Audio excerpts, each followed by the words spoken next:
ಭಾರತದಲ್ಲಿ ಕಾಕ್ರೋಚ್ ಜನತಾ ಪಾರ್ಟಿಯ ನಿಷೇಧದ ಹಿಂದಿನ ಅಸಲಿ ಕಾರಣ ಕೊನೆಗೂ ಬಯಲಾಗ್ತಾ ಇದೆ. ಭಾರತದಲ್ಲಿ ಕಾಕ್ರೋಚ್ ಜನತಾ ಪಾರ್ಟಿಯ ನಿಷೇಧದ ಹಿಂದಿನ ಅಸಲಿ ಕಾರಣ ಏನು ಬಯಲಾಗ್ತಾ ಇದೆ. ಈಗ ಕೇಂದ್ರ ಸರ್ಕಾರಕ್ಕೆ ಜಿರಳೆಯ ರಹಸ್ಯ ಮಾಹಿತಿ ರವಾನೆಯಾಗಿದೆ. ಎಕ್ಸ್ ಖಾತೆಗೆ ಕುತ್ತು ತಂದಿದ್ದೆ ಗುಪ್ತಚರರ ಆ ವರದಿ. ವಿದೇಶಿ ಹಸ್ತಕ್ಷೇಪ, ದೇಶದಲ್ಲಿ ಜನರನ್ನ ಒಟ್ಟುಗೂಡಿಸುವುದು, ಸಂಘಟಿತವಾಗಿ ಅಶಾಂತಿ ಸೃಷ್ಟಿಸಲು ನಡೆದಿತ್ತು ಕುತಂತ್ರ. ರಾಷ್ಟ್ರೀಯ ಭದ್ರತೆಯ ದೃಷ್ಟಿಯಿಂದ ಸಿಜೆಪಿ ಎಕ್ಸ್ ಖಾತೆ ಬಂದ್ ಆಗಿದೆ. ಗುಪ್ತಚರ ಇಲಾಖೆ ಸೂಚನೆ ಮೇರೆ ಸಿಜೆಪಿ ಎಕ್ಸ್ ಖಾತೆ ಬಂದಿದೀಗ. ಭಾರತದಲ್ಲಿ ಕಾಕ್ರೋಚ್ ಜನತಾ ಪಾರ್ಟಿಯ ನಿಷೇಧ, ಇದರ ಅಸಲಿ ಕಾರಣ ಏನು? ಗುಪ್ತಚರ ಇಲಾಖೆ ಸೂಚನೆ ಮೇರೆ ಸಿಜೆಪಿ ಎಕ್ಸ್ ಖಾತೆ ಬಂದಾಗಿದೆ. ವಿದೇಶಿ ಹಸ್ತಕ್ಷೇಪ, ದೇಶದಲ್ಲಿ ಜನರನ್ನ ಒಟ್ಟುಗೂಡಿಸುವುದು, ಸಂಘಟಿತವಾಗಿ ಅಶಾಂತಿ ಸೃಷ್ಟಿಸಲು ನಡೆದಿತ್ತು ಕುತಂತ್ರ ಅಂತ ಗೊತ್ತಾಗ್ತಾ ಇದೆ. ರಾಷ್ಟ್ರೀಯ ಭದ್ರತೆಯ ದೃಷ್ಟಿಯಿಂದ ಸಿಜೆಪಿ ಎಕ್ಸ್ ಖಾತೆ ಇದೀಗ ಬಂದ್ ಆಗಿದೆ.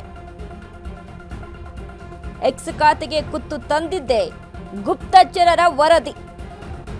ಏನ್ ವರದಿಯನ್ನ ಕೊಟ್ಟಿದೆ ಗುಪ್ತಚರ ಇಲಾಖೆ? ರಾಷ್ಟ್ರೀಯ ಭದ್ರತೆಯ ದೃಷ್ಟಿಯಿಂದ ಎಕ್ಸ್ ಖಾತೆಯನ್ನ ಬಂದ್ ಮಾಡಲಾಗಿದೆ. ಗುಪ್ತಚರ ಇಲಾಖೆ ಸೂಚನೆ ಮೇರೆಗೆ ಸಿಜೆಪಿ ಎಕ್ಸ್ ಖಾತೆ ಬಂದ್. ಈಗಾಗಲೇ ಕಾಕ್ರೋಚ್ ಜನತಾ ಪಾರ್ಟಿ ಎಷ್ಟರ ಮಟ್ಟಿಗೆ ಸಂಚಲನವನ್ನ ಮೂಡಿಸ್ತಾ ಇದೆ ಅಂತ ಅಂದ್ರೆ 5 ರಿಂದ 6 ದಿನದಲ್ಲಿ ಒಂದು 15 ರಿಂದ 16 ಮಿಲಿಯನ್ ಫಾಲೋವರ್ಸ್ ಅನ್ನ ಹೊಂದಿರುವಂಥದ್ದು ಯಾವ ಪಾರ್ಟಿಗೂ ಇಲ್ಲ. ಬಿಜೆಪಿ ಪಾರ್ಟಿಗೂ ಇಲ್ಲ, ಕಾಂಗ್ರೆಸ್ ಪಾರ್ಟಿಗೂ ಇಲ್ಲ.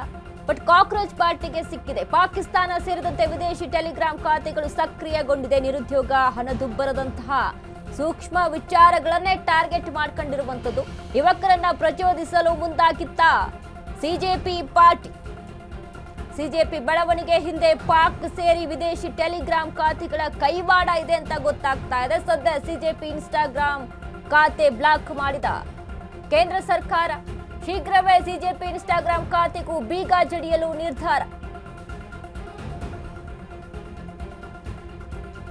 ಪಾಕಿಸ್ತಾನ ಸೇರಿದಂತೆ ವಿದೇಶಿ ಟೆಲಿಗ್ರಾಮ್ ಖಾತೆಗಳು ಇಲ್ಲಿ ಸಕ್ರಿಯವಾಗಿದೆ. ನಿರುದ್ಯೋಗ, ಹಣದುಬ್ಬರದಂತಹ ಸೂಕ್ಷ್ಮ ವಿಚಾರಗಳನ್ನ ಇಟ್ಕೊಂಡು ಯುವಕರನ್ನೇ ಟಾರ್ಗೆಟ್ ಮಾಡ್ತಾ ಇದೆ. ಯುವಕರನ್ನ ಪ್ರಚೋದಿಸಲು ಮುಂದಾಗಿತ್ತ ಸಿಜೆಪಿ ಪಾರ್ಟಿ.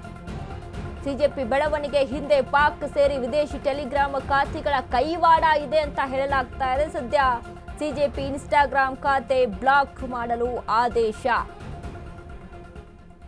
ಸದ್ಯ ಶೀಘ್ರವೇ ಸಿಜೆಪಿ ಇನ್ಸ್ಟಾಗ್ರಾಮ್ ಖಾತೆಗೂ ಬೀಗ ಜಡಿಯಲು ನಿರ್ಧಾರವನ್ನು ತೆಗೆದುಕೊಳ್ತಾ ಇದ್ದಾರೆ.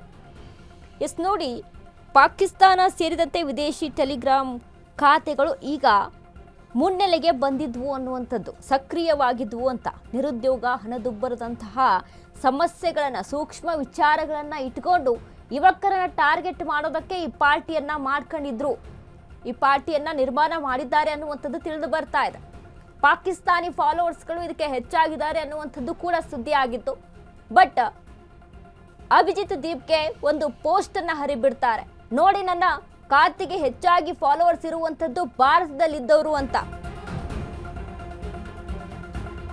ಎಪಿಗೂ ಕಾಕ್ರೋಚ್ ಜನತಾ ಪಾರ್ಟಿಗೂ ನಂಟು ಬಯಲ್. ಎಪಿ, ಗುಜರಾತ್ ಇದ್ದದ್ದು ಈಗ cockroach Janata party.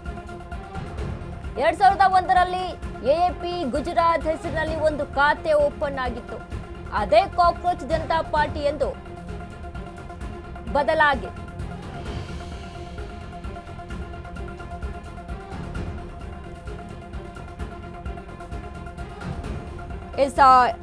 App Gujarat ಇದ್ದದ್ದು ಈಗ ಕಾಕ್ರೋಚ್ ಜನತಾ ಪಾರ್ಟಿ ಆಗಿದೆ.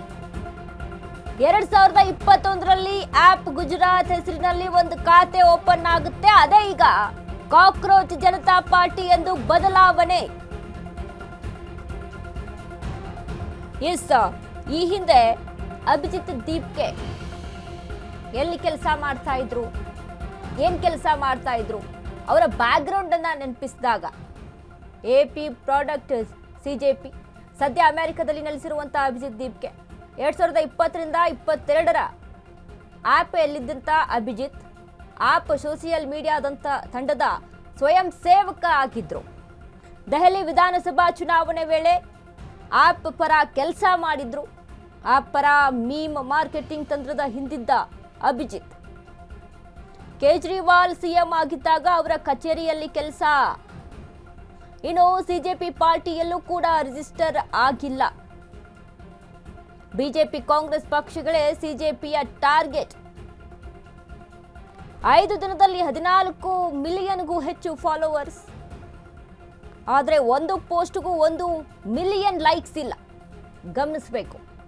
ಆಪ್ ಸಿದ್ಧಾಂತಗಳನ್ನೇ ವೈರಲ್ ಮಾಡ್ತಾ ಇರುವಂತಹ ಸಿಜೆಪಿ. ಮಹಾರಾಷ್ಟ್ರದ ಅಭಿಜಿತ್ ದೀಪ್ಗೆ ಸೃಷ್ಟಿಸಿರೋ ಸಿಜೆಪಿ.